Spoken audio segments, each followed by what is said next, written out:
Autoridades, sejam bem-vindos a mais um programa I Am CFO, um canal do YouTube, um podcast voltado para reconstruir a imagem dos diretores financeiros e Chief Financial Officers, que eles precisam entender que a empresa é muito mais do que números. Aqui a gente fala sobre economia, finanças, carreira e desenvolvimento pessoal. Você pode nos acompanhar através do iTunes, Google Play, agora também SoundCloud e o nosso canal no YouTube. Para mais conteúdo, acesse o meu site www.gevo.com.br e encontre o link para todas as páginas. E hoje nós vamos falar sobre investimento no setor hoteleiro. Nos últimos anos eu tenho estudado bastante sobre investimento imobiliário, lógico, a minha atuação nesse setor. A Argentum é uma empresa de desenvolvimento de projetos imobiliários, mas todos os dias eu fico impressionado como existem opções diferentes de investimento nesse ramo. E hoje nós vamos falar sobre os investimentos imobiliários atrelados a operações hoteleiras. E para nos acompanhar, o nosso convidado de hoje é o Ariel Iari, Manager de EB5 em investimentos aqui na Driftwood.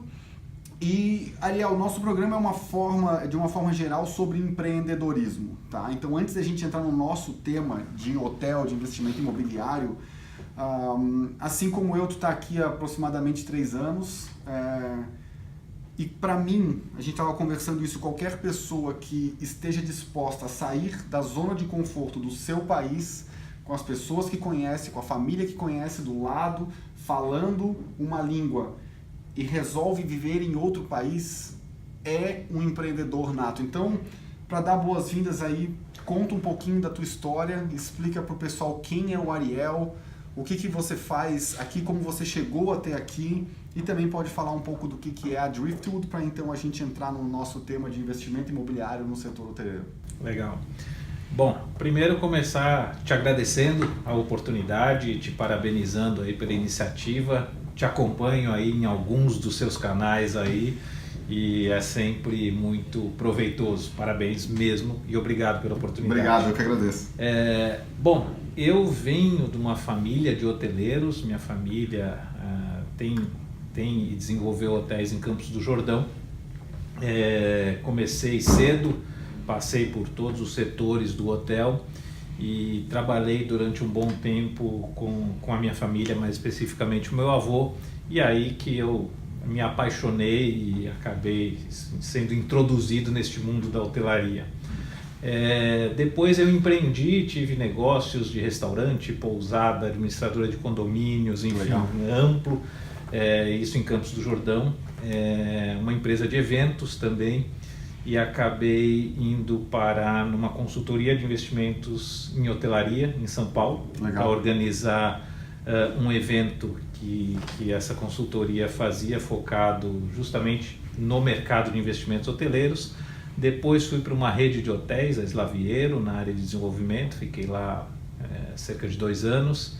E aí acabei montando minha própria empresa, empreendendo de novo, sim. E segui pela minha própria empresa, assessorando alguns grupos, sempre aí na área de investimentos hoteleiros, de estruturação de investimentos hoteleiros. Nos últimos tempos, antes de vir para cá, eu estava envolvido num projeto de levar para o Brasil 2 marcas americanas, os hotéis Super 8 e Travelodge. É um pessoal de BH que eu me liguei a eles e estava trabalhando no desenvolvimento desse produto no Brasil. Mas desenvolvimento de hotéis no Brasil, ele se dá basicamente por incorporação imobiliária, em termos de estruturação de investimentos. Em 2014, ano que eu acabei vindo para cá, os incorporadores já vislumbravam a crise que se agravou tanto depois disso e não existia tanto estímulo, tanta vontade para lançar novos empreendimentos. E aí entrou aquela coisa de Brasil, né? Espera Carnaval, depois espera a Copa do Mundo para ver o resultado ou não, por fim espera para ver se Dilma vai ser reeleita ou não. Teve Copa do Mundo em 14 e Olimpíadas em 16, foi isso? Exato. Então eram 2 esperanças. Na verdade, do ponto de vista de investimento hoteleiro, não. Mas do ponto de vista de imagem do Brasil e do setor de hotelaria, sim. Porque são eventos de um mês, mais ou menos, 2 meses, e do ponto de vista hotelaria é um investimento de capital intensivo, precisa se pensar a longo prazo, ninguém faz um investimento desse para um período tão curto. Mas depois a gente vai voltar nesse tópico, foi algo que foi utilizado como entre aspas, desculpa, motivação para muitos projetos, né? Apesar de ser um investimento de um mês, eu lembro que na época eu trabalhava com gestão de investimentos também, trabalhava na Soma Investimentos, e todo mundo falava em hotel, vamos lançar hotel por causa da Copa, por causa das Olimpíadas, que a ideia é que o legado da Copa e o legado das Olimpíadas depois justificasse esse investimento, né? Então, apesar de ser um período curto, os eventos, eles foram bastante utilizados como motivadores ou incentivadores de novas operações, de algumas operações, pelo menos. Na verdade, do ponto de vista assim, mais amplo, existe uma carência muito grande de produtos hoteleiros no Brasil todo, com algumas exceções, como São Paulo, enfim, que tem um mercado muito bem estruturado, Rio de Janeiro, boa parte das capitais, mas existe uma carência grande de bons produtos hoteleiros no Brasil todo. Então, se existe uma carência, existe uma oportunidade. Né? O grande desafio realmente é como estruturar financeiramente esses produtos. E é isso. Na ocasião, quando a Dilma acabou sendo reeleita, os projetos todos, digamos, ou foram engavetados, né? Eu brinco que agora o pessoal está começando a olhar a gaveta, mas ninguém ainda abriu a gaveta. Procurar a gaveta para depois abrir. Mas o fato é que eu entendo que existe de fato bastante oportunidade ainda de desenvolver novos hotéis, e enfim, acredito muito no segmento de hotelaria no Brasil, mas quando a gente compara a forma de estruturar esse tipo de investimento do Brasil com os Estados Unidos é completamente diferente. Antes da gente entrar nesse tópico, Ariel, tu passou vários exemplos aí dos teus empreendimentos, né? Montou empresa disso, daquilo, fez várias coisas. E no podcast e no programa que a gente gravou da semana passada, eu também entrevistei um advogado que está trazendo negócios para cá, ajudando as pessoas a empreender. E eu não quero falar do que deu certo, porque eu penso que quando as coisas dão muito certo, a gente não aprende muito. A gente aprende mais quando leva a saraivada. Sim, é verdade. Nesses teus negócios, o que deu mais errado e o que tu aprendeu mais? Eu acho que, de fato, o grande aprendizado, e eu acho que isso a maturidade nos traz, né? É justamente a gente aprender a dar os passos um de cada vez na mesmo, medida certa. Então, eu acho que empreendi com algum sucesso no Brasil, e eu vejo que realmente teve situações de eu quebrar. Teve momentos, né, que tu acha que o passo... E que justamente dei o passo, digamos, maior que a perna. Né? Mas, de fato, isso foi de muito aprendizado. E acho que quando a gente, de novo, começa a comparar Estados Unidos com o Brasil, eu costumo dizer, a gente lida constantemente com investidores, pessoas pensando em se mudar, e eu costumo dizer com absoluta sinceridade que, para mim, empresário bem-sucedido no Brasil é quase um herói, né? Porque tudo é contra. É verdade. Tudo é contra. E isso até é um ponto assim que eu já dei muitos passos muito maiores do que eu poderia dar, e também já me quebrei assim de verde e amarelo. Já tive momentos que o passo foi curto demais, que eu entendi que ficou muita oportunidade da mesa porque eu não quis avançar, porque estava machucado do tombo anterior. Mas vale destacar que a instabilidade do Brasil dificulta a gente conseguir medir com um grau de precisão melhor o tamanho do passo que a gente pode dar. É verdade. Porque, como a gente estava falando da Dilma ali, ou vamos pegar um pouco mais para trás, eu não vivi tanto isso, porque eu era muito pequeno, mas a época do Collor. O cara se programou para um passo, no dia seguinte ele confisca a poupança. Então é um fator externo que dificultou o cara medir o passo dele. Então tem isso também, né? Mas tu entende que na tua carreira teve momentos que, olhando agora para trás, cara, não precisava ter dado aquele pulo ali, podia ter caminhado um pouquinho. Exato, exato. E até de entender justamente em que momentos é mais propícios a empreender e que momento é mais propício a você estar como executivo mesmo. Sim. E de repente aproveitar o aprendizado que isso também traz. Né? Que não deixa de ser uma forma de empreender, na minha opinião, porque empreender é tu planejar, na minha cabeça é planejar e executar aquilo que foi planejado. Então, muitas vezes o planejamento, e isso eu dei o exemplo até no evento passado, na gravação passada, quando a gente planejou vir para cá, a gente escolheu comprar um produto, um terreno que já tinha um projeto aprovado. Ok. Então, levando isso para o lado pessoal, é como se o cara tivesse decidido, eu vou para lá para fazer sozinho, ou eu vou para lá para ficar embaixo do guarda-chuva de alguém. Sim. E me proteger um pouco. Então, se fosse o Daniel de 5 anos atrás, o passo teria sido outro. Vamos lá, não, vamos fazer sozinho porque a gente é foda, a gente consegue. Mas o Daniel mais machucado entendeu que eu poderia fazer um pouco dos dois. Sim. Então, o que a gente fez? Montou o grupo de investidores, comprou um terreno com projeto aprovado e o outro sem. Sim. Então, a gente aprendeu para poder executar dentro da mesma medida. Então, nem tanto de um lado e nem tanto do outro, né? Então acho que apanhar faz a gente aprender bastante, né? Isso é o que eu costumo dizer, não pode errar 2 vezes a mesma coisa. Se tu errou e repetiu, aí, porra, Mas o que eu falo com muita frequência, Daniel, para os investidores que eu converso, para pessoas considerando a possibilidade de empreender nos Estados Unidos, é o seguinte, que primeiro, é um país muito mais pro-business, o governo, se puder, ajuda mesmo. O que sempre pega é que em qualquer segmento que você vá atuar, tem grandes grupos Sim. atuando e a concorrência aí é pesada. Sim. Né?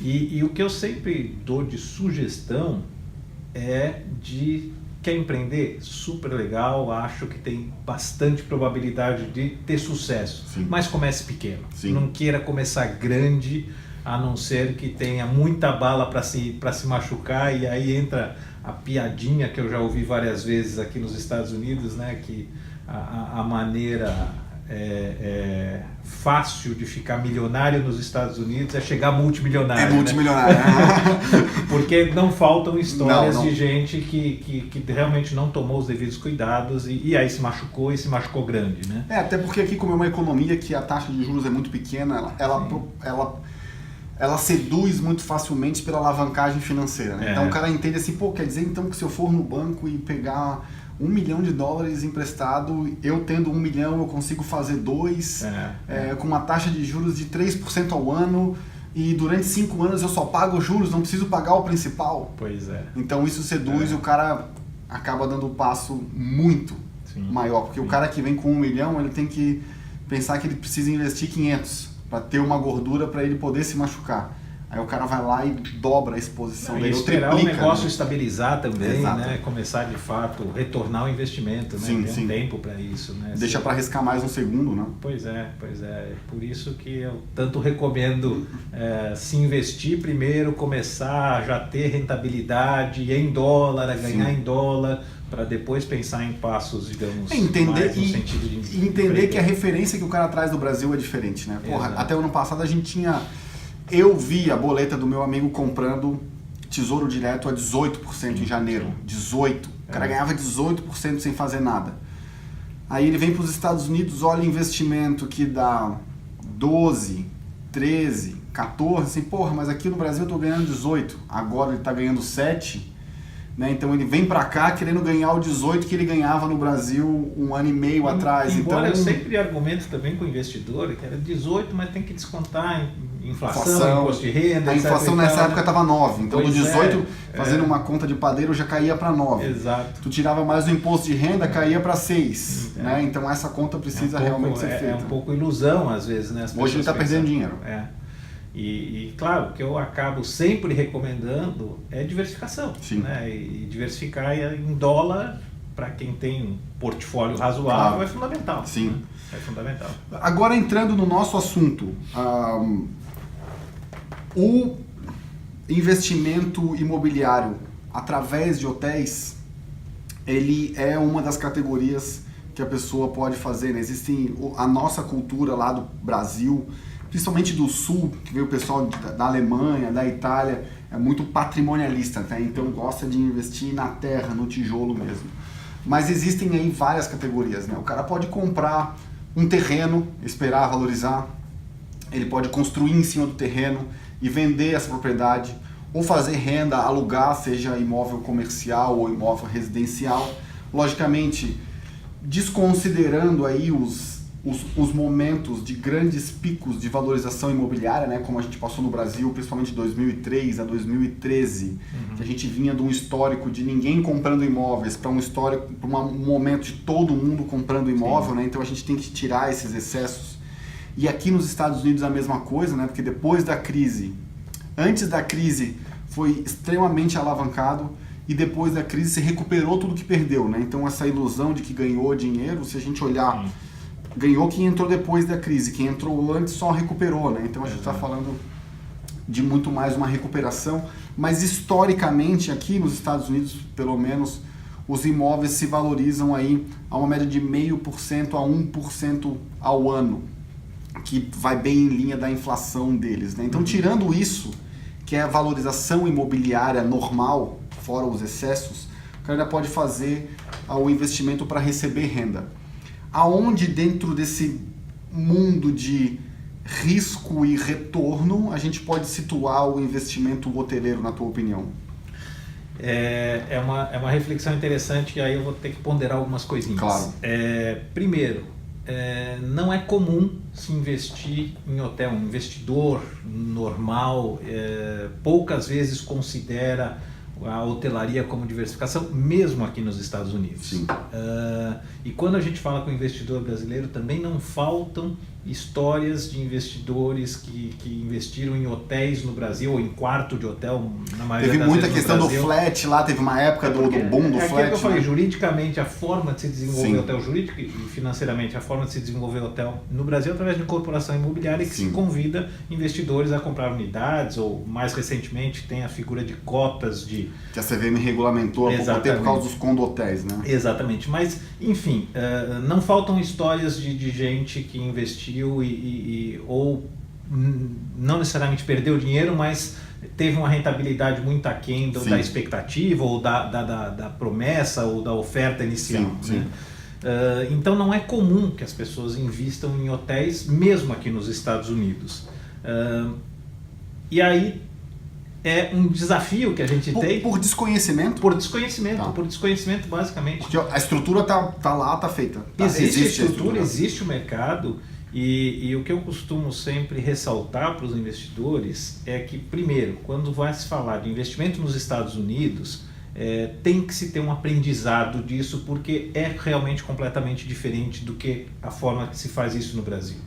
E quando se fala de hotelaria, aí sim eu costumo ressaltar que a única coisa que é semelhante é a experiência do hóspede no final das contas, que está num hotel, é semelhante à experiência de se hospedar num hotel no Brasil ou nos Estados Unidos. Sim. Mas o restante, desde a estruturação jurídica, financeira, método construtivo, etc. e tal, é tudo completamente diferente. Sim.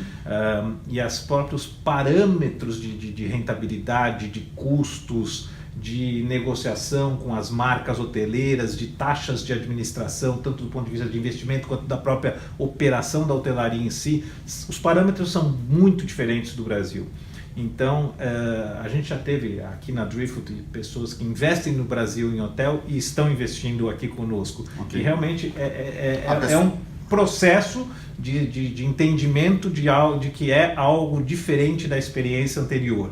Aqui é mais complexo do que lá, no Brasil? Por um lado é mais complexo, por outro é mais simples, porque as coisas aqui são muito mais transparentes, né? Muito mais passíveis de se vislumbrar médio e longo prazo. Ou seja, então, o cara sabe como entra, exatamente, o tempo que fica e como sai no final. E esse eu acho que é o ponto mais importante. Tem-se claro, considerando as possibilidades de alguma variação, tanto de taxas de rentabilidade quanto de prazo, mas tem-se claramente a saída. No Brasil, normalmente, considerando hotelaria, quando a pessoa entra, praticamente não existe estratégia de saída. Exato, porque né? eu lembro que teve a época do boom dos condotéis, todo mundo estava fazendo condotel, né? Fazia um condotel, o cara comprava lá, podia usar de vez em quando e o resto eles ficavam operando. Então, ou ele entrava como condotel, e eu lembro também que aí, 2012, 2013,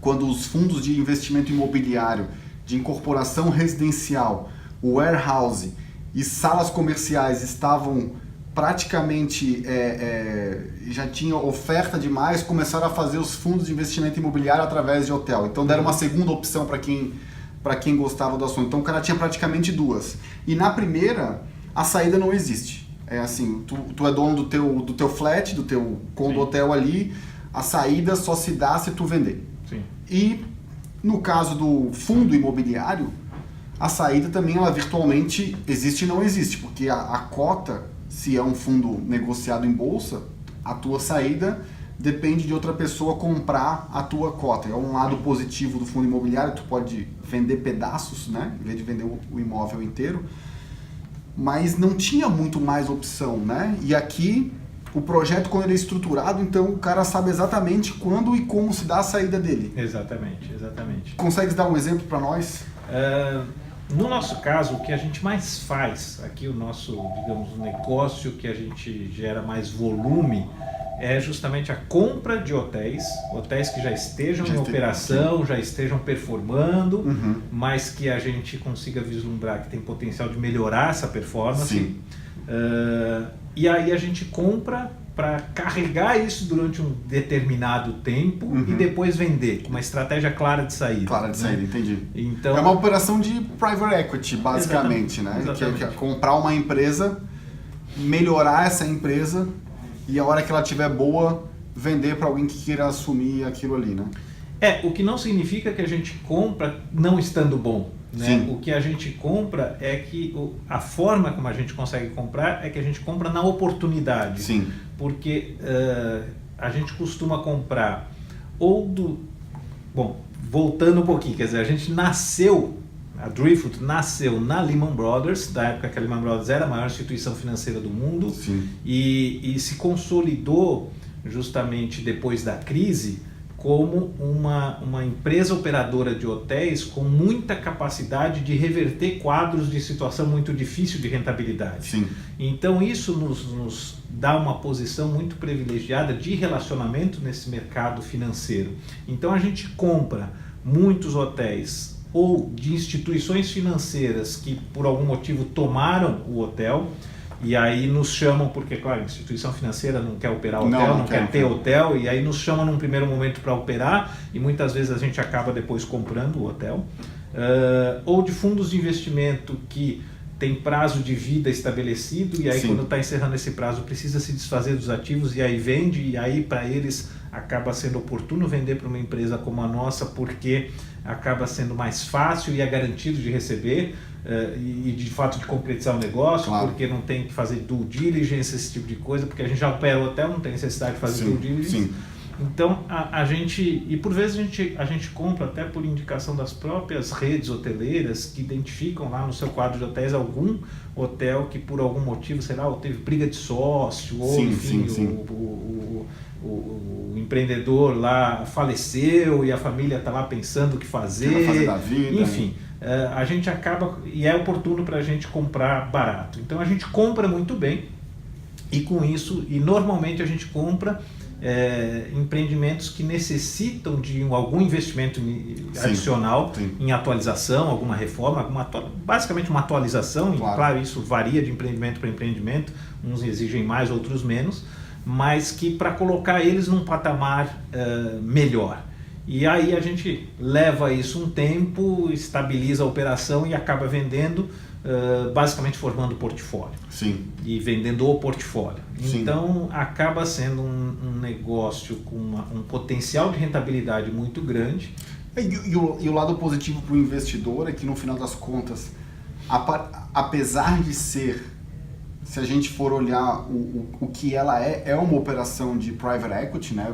Não diferente de uma empresa, um fundo de investimento que procura empresas boas, que estejam ruins, que ele saiba que o problema é gestão, que ele saiba que o problema é falta de caixa ou briga de sócio, como acontece muitas vezes, né?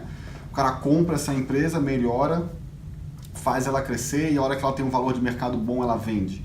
A gente, na nossa empresa, a gente faz alguma coisa semelhante. A gente acabou de comprar uma casa que a casa é horrível, é a pior casa da rua, mas é uma rua muito boa. Todas as casas em volta são boas. Então o que a gente faz? Compra a casa, investe, melhora.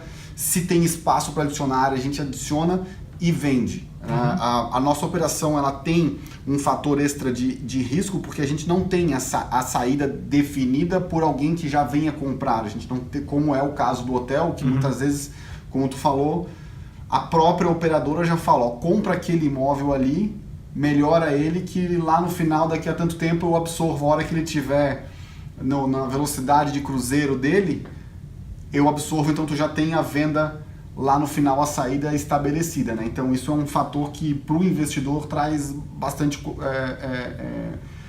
tranquilidade para quem quer ter um misto do private equity com o lastro real, o lastro imobiliário.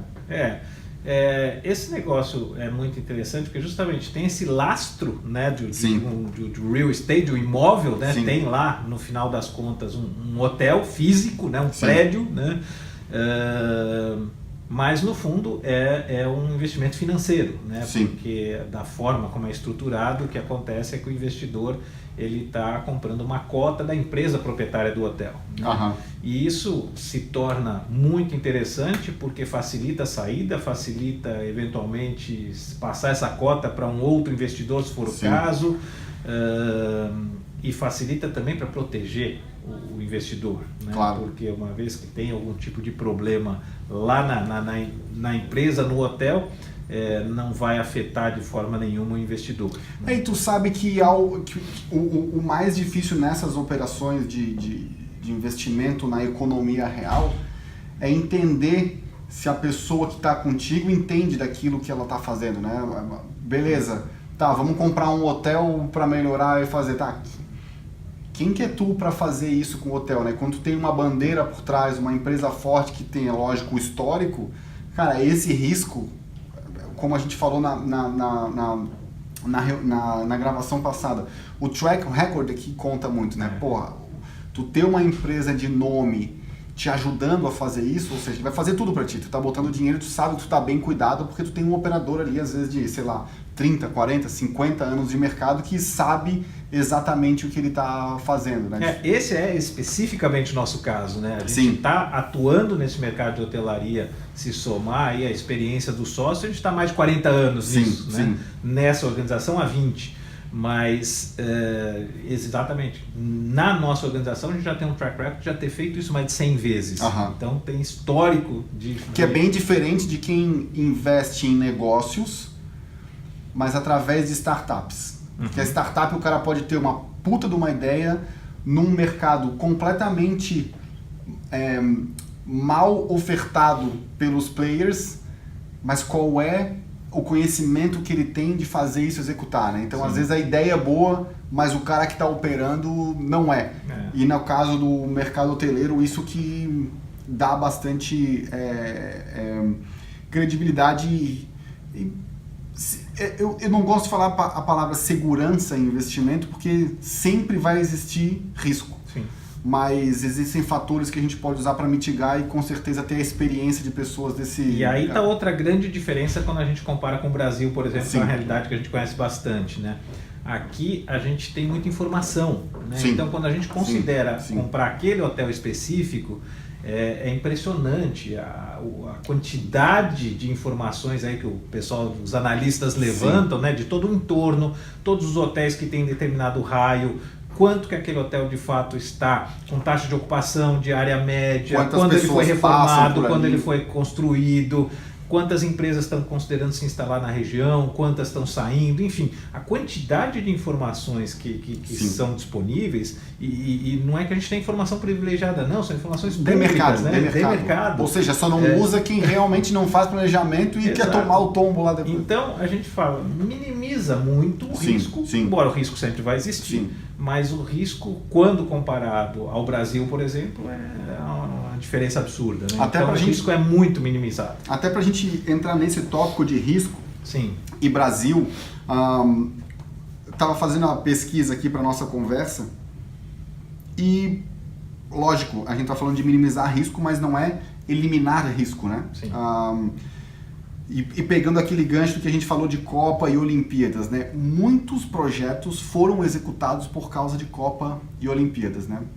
Tu falou que existe uma demanda reprimida no Brasil por bons hotéis, mas depois da Copa em Salvador, 12 hotéis fecharam.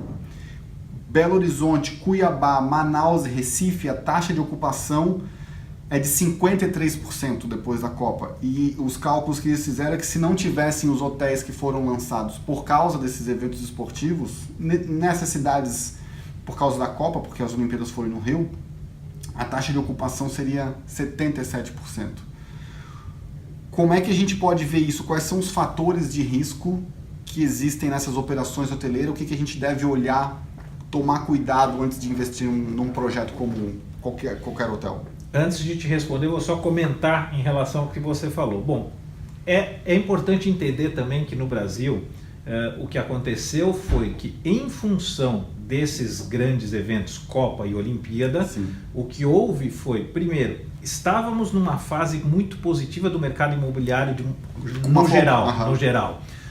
Além disso, muitas cidades tiveram alterações na sua legislação permitindo-se fazer hotéis... Mudaram o plano diretor. Muitas mudanças de plano diretor que antes não se permitia. Aí entra os objetivos escusos, né? Não necessariamente, mas o fato é que praticamente todas as cidades teve muito projeto hoteleiro aprovado e teve histórias de projetos que depois nem eram hotéis efetivamente, mas foram aprovados como hotelaria, permitindo essas alterações de plano diretor, etc. E tal. Então, teve um conjunto de situações que permitiram também ter tanto projeto hoteleiro aprovado no Brasil e tanto projeto executado hoteleiro nessa época. Então não foi só em função, digamos, dos grandes eventos, mas foi também muito em função do momento do mercado imobiliário, até porque no ciclo do mercado imobiliário é comum acontecer primeiro a construção, digamos, de residencial, comercial, para depois vir a hotelaria. Sim, primeiro o cara mora, depois ele trabalha perto de onde ele mora, gera economia para que ela se torne um ponto de atração ou turística ou de negócio. Então isso faz parte do ciclo também para entender em que momento entra a hotelaria. Né? Mas aqui, respondendo efetivamente a sua pergunta, né, do ponto de vista de risco, o que eu vejo fundamental se analisar é justamente, a gente analisa com muito cuidado cada oportunidade. Para você ter uma ideia, a gente analisa aqui mais de 300 projetos por ano. Quase um por dia. Para no final das contas a gente comprar uma média de 10 hotéis por ano. Então é feito um filtro de fato muito grande nas oportunidades, e essas oportunidades que nos chegam são sempre oportunidades que ainda não estão no mercado, então que a gente tem, digamos, acesso privilegiado a elas. Mas o fato... Vamos cuidar com a palavra privilegiado, né? É o cara que quer fazer um projeto, ele oferece primeiro para vocês porque sabe que vai operar. Enfim. Privilegiado nesse sentido de self-market, né? Desses fundos, como eu falei, dos fundos de investimento ou das próprias instituições financeiras, que antes de disponibilizar de fato para o mercado, já nos sinalizam que, enfim, vão se desfazer desses ativos, e por vezes a gente consegue comprar antes de ir para o mercado efetivamente, para os sistemas aí de busca que, digamos, que os corretores acabam... Uma oferta primária para vocês. Exatamente. Então, nesse sentido de privilégio de a gente ter acesso a isso. Mas, em termos de risco, os riscos, o que tem que ser sempre analisado é, primeiro, todo o entorno, o destino em si, que está passando por um momento positivo ou não. Sim. Mas, de novo, o que a gente tem de uma forma muito grande aqui nos Estados Unidos é a informação. Sim. Então, a gente fica muito tranquilo, até porque o critério que a gente tem para poder comprar um hotel é poder vislumbrar numa projeção conservadora, entregar para o nosso investidor pelo menos 10% ao ano em cash on cash, distribuições que são feitas trimestralmente, e que isso se transforme em pelo menos 15% de TIR, de taxa interna de retorno, na hora da saída. Então, esse é o critério, esse é o alvo. É o critério básico para a gente considerar uma aquisição. Né? Ou seja, se não der isso... É descartado. É descartado na hora. Se a planilha mostrar isso, porque a planilha aceita qualquer coisa, aí a gente vai analisar quais são as premissas que fizeram dar isso, né? Exato. E no final das contas é oferta e demanda, né? Eu tinha um professor, eu fiz faculdade de economia, e lá na Universidade Federal de Santa Catarina era economia, administração e contabilidade junto, né? Então ficava um alfinetando o outro. Eu tinha um professor de economia que falava assim, porra, esses contador ficam 5 anos estudando débito e crédito. Porra, mas o economista não é diferente, porque ele fica 5 anos estudando oferta e demanda, seja de comida, seja de dinheiro, seja de trabalho, seja de qualquer coisa. E quando a gente olha isso, é uma análise de oferta e demanda. Não adianta a gente só olhar, pô, Orlando, tá? Maior, a cidade, já passou Paris da cidade que mais recebe visitantes no mundo. Se eu não me engano, 2015 foram 12 milhões de pessoas que passaram por lá, de visitantes, e eles estavam esperando... Acho que é mais do que isso, parece que a previsão do ano que vem chegar a 60 milhões. Desculpa, acho que então 12 foi milhões isso. De estrangeiros, talvez. Desculpa, então foi 42 e subiu para 60 milhões. Isso é o lado da demanda. Sim. Pô, 60 milhões, mas será que o lado da oferta já não está sobre-ofertado também? Porque a gente esteve estudando uma operação lá para fazer, que não é especificamente hotel, mas funciona como se fosse, que são as casas de vacation home. Cara, e a conta não fecha porque a taxa de ocupação hoje lá está em média de 55% a 60%. Então, torna a conta difícil. Por quê? Porque já tem demais. Já tem demais, né? Então, hoje o cara vai botar um hotel nessas cidades, né, que vieram daí da Copa e das Olimpíadas, apesar de serem cidades já que são basicamente turísticas, já tem uma oferta muito grande. Então, até absorver aquilo tudo que existe para gerar uma nova oportunidade, às vezes o cara tem que olhar para uma cidade menor, né, que tem a demanda, mas não tem a oferta ainda. Pois é recorrente os investidores me perguntarem, mas Ariel, que cidade que é boa para se investir em hotéis nos Estados Unidos, ou que região, ou que estado, enfim. E não existe uma resposta pronta para isso, porque o que eu sempre comento, tem que se analisar a oportunidade específica, porque mesmo nesses condomínios, certamente tem algum que é oportuno e que é bom, que é melhor, vai ser melhor do que o outro, né? Então, isso acaba sendo um ponto importante, verificar a oportunidade em si e não se tomar. Claro que quando você vai verificar a oportunidade, você vai considerar o entorno, você vai considerar a cidade, você vai considerar o estado e como que está desenvolvendo a economia em geral naquilo. Mas tem que se olhar a oportunidade. Um exemplo é que às vezes tu pode achar uma oportunidade que, apesar de estar numa cidade que esteja sobre-ofertada ou que tenha baixa demanda, tem um imóvel lá, cara, que é pessimamente administrado, com uma meia dúzia de investimento, tu melhora ele muito e tu gera uma oportunidade que no ambiente macro não seria uma oportunidade, mas como tu foi lá no micro e olhou a operação, ela se tornou, como você disse, oportuna e vale a pena investir, apesar do cenário macro não ser bom, o micro era excelente, né? E é isso que às vezes as pessoas não olham. Vou te dar um caso real que a gente tem hoje. Hoje a gente tem disponível um hotel na região de Detroit, que é uma cidade que passou pela crise do mercado de automóveis, etc. Mas que esse hotel especificamente que a gente tem, ele meio que funciona numa região que é descolada da economia da cidade em si. Né? Então os números são belíssimos, os números desse hotel, e mais, apostando numa recuperação que está começando a acontecer em Detroit, vai refletir e pode refletir muito positivamente nos números desse hotel, embora a gente não está considerando isso nos estudos deste hotel específico, né? Sim. Então é um hotel que a gente adquiriu recentemente, mas que tem um potencial super interessante.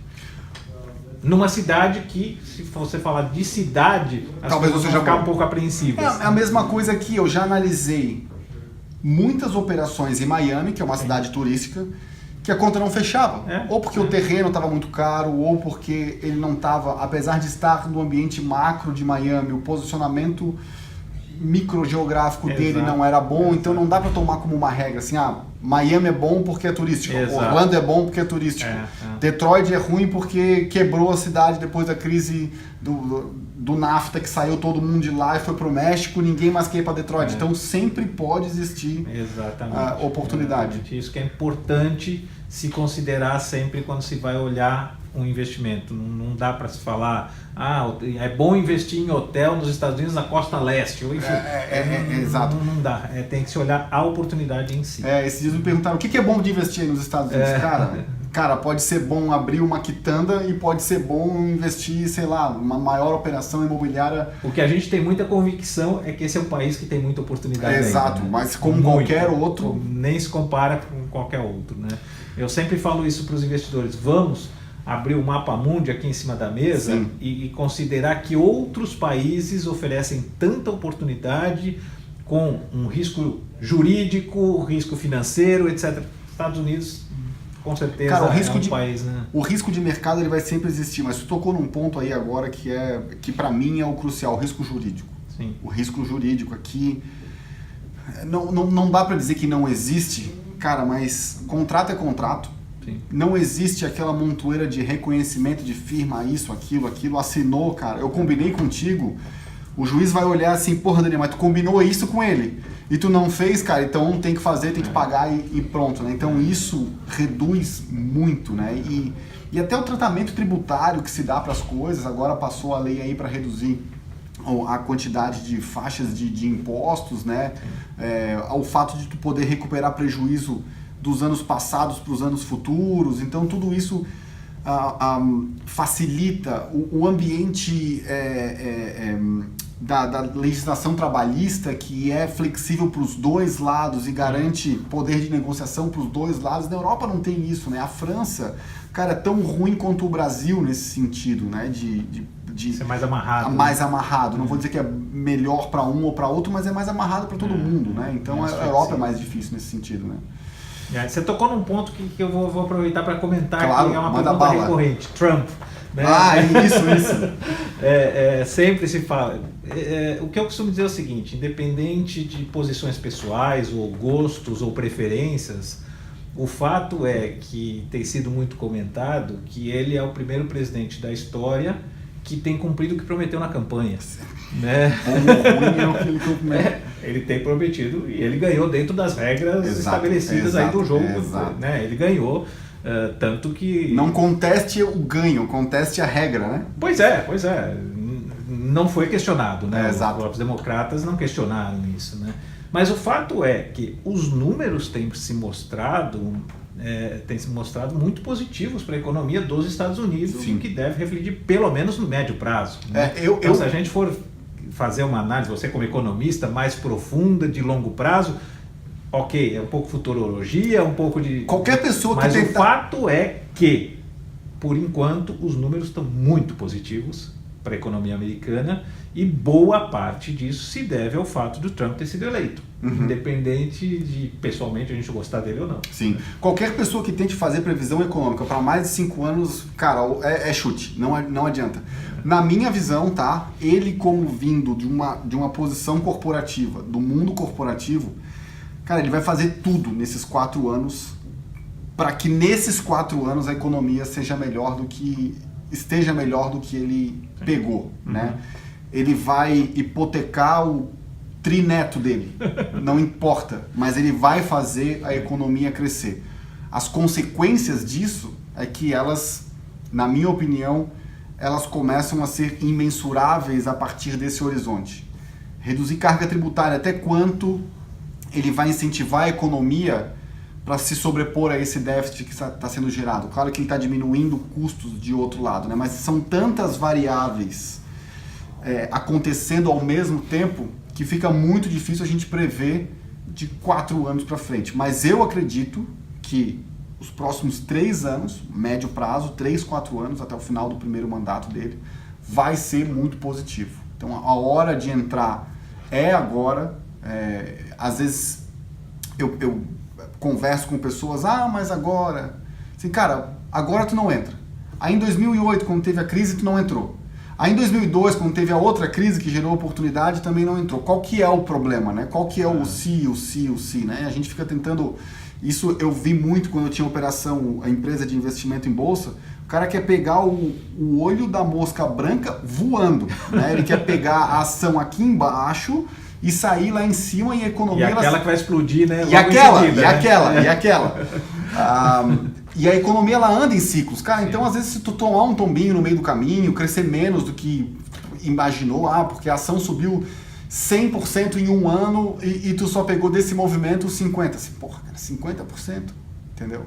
50%. Mas isso que também me faz ser tão apaixonado por hotelaria, porque mostra, hotelaria de fato é um investimento de longo prazo, é um investimento, digamos, que tem seus ciclos, e isso a gente trabalha esses ciclos de uma maneira muito tranquila, e já aprendemos.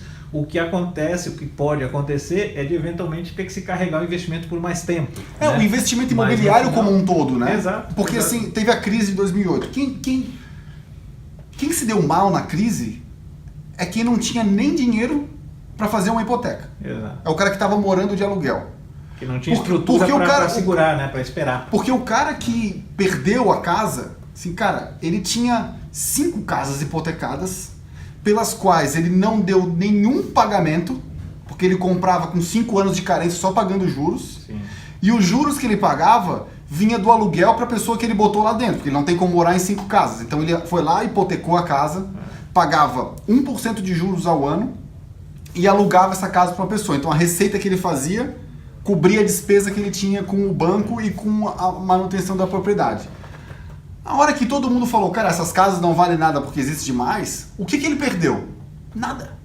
Ele não perdeu nada porque o custo foi pago pela receita que ele teve e ele não deu nenhum pagamento na casa. Então quem perdeu é quem estava lá alugado, que aí sim, esse cara foi despejado porque o banco tomou a propriedade de volta e não queria ninguém morando lá dentro, né? Então, do ponto de vista do investidor, machucou-se muito pouco, porque o cara perdeu algo que ele de fato nunca teve, que era uma casa hipotecada alugada para alguém, né? Então, esse fato do investimento imobiliário ser de longo prazo e o fato dele não ter a sua cotação mostrada para você todo dia no seu aplicativo, te dá um pouco mais de segurança, porque mesmo que o mercado caia, cara, o teu ativo tá lá, o hotel tá operando. Sim. A propriedade está lá, então uma hora o mercado volta, a economia funciona em ciclo e você vai ter esse valor. Como você disse, às vezes tem que esticar um pouco mais, cara, mas... Enfim. Mas isso tem um ponto interessante, voltando lá no começo da nossa conversa, quando você compara a hotelaria com outros segmentos aqui nos Estados Unidos. Primeiro, hotelaria é o que representa a melhor rentabilidade no histórico, e mais do que isso, é o ativo com maior taxa de comercialização, é o ativo mais líquido, tem uma liquidez do ponto de vista de mercado imobiliário. Cerca de 4% do inventário de hotéis nos Estados Unidos muda de mãos todos os anos. Isso para setor imobiliário é de uma liquidez absurda, absurdo, né? É porque um ativo gerador de renda é um ativo gerador de renda, né? E é diferente de você comprar salas comerciais ou prédio de salas comerciais, porque a sala comercial o inquilino pode sair daqui a pouco. Exato. A operação hoteleira... É muito diluída a fonte de receita. A bandeira que está lá, o cara dificilmente vai fechar a operação dele por causa de um ano que não foi bom, porque ele é uma operação de longo prazo também, o cara que opera hotel, né? A bandeira, o Hilton. Para ele decidir fechar um hotel não é assim, não, vamos fechar, pum. Sim. Como é um cara que está numa sala comercial, não vou alugar mais, vou sair, tchau. O cara perde o depósito dele e só isso. Isso é um ponto importante. Primeiro, a gente só trabalha com hotéis Hilton, Marriott, Hyatt, Intercontinental, então isso é um ponto importante de credibilidade, né? Claro, porque o hotel do Daniel não vale nada. Não necessariamente, né? Mas o risco acaba sendo muito menor menor se você está ligado a uma dessas grandes bandeiras, né? E isso para a gente é importante. Então a gente só opera, só compra, só constrói hotéis, né? Com essas bandeiras internacionais e as maiores aí do mercado. Sim. Ariel, pergunta final. O que é... Eu sempre faço uma pergunta atrelada ao nosso tema e o tema sucesso. O que é um investimento hoteleiro de sucesso? Ou o que é uma operação hoteleira de sucesso, na tua opinião? Na minha opinião, é aquela que, no longo prazo, se mostra benéfica, tanto para o entorno do hotel, quanto para os desenvolvedores, os acionistas. Eu gosto muito daquela definição em português, né, que uma empresa é como é que fala isso? Uma capital social, não, uma organização, contrato, não. Um organismo? Uma comunidade? O quê? Não, eu não estou lembrando, mas enfim, que tem uma importância social de fato, e toda empresa tem, e toda organização tem, né? A hotelaria acaba sendo muito um ponto de referência no seu entorno, né? Então, para mim, uma definição de sucesso é isso, que entrega de fato a rentabilidade projetada para os investidores, acaba empregando um monte de gente, gerando receita, gerando impostos, enfim, que acaba sendo benéfico para todos os envolvidos, os stakeholders, né? Todos os envolvidos na operação. Ariel, obrigado por ter aceitado esse convite, por participar aqui do nosso programa. Para quem quiser conferir, a gente vai estar sempre disponível no iTunes, no Google Play, agora no SoundCloud e também no nosso canal no YouTube. Obrigado e até a próxima.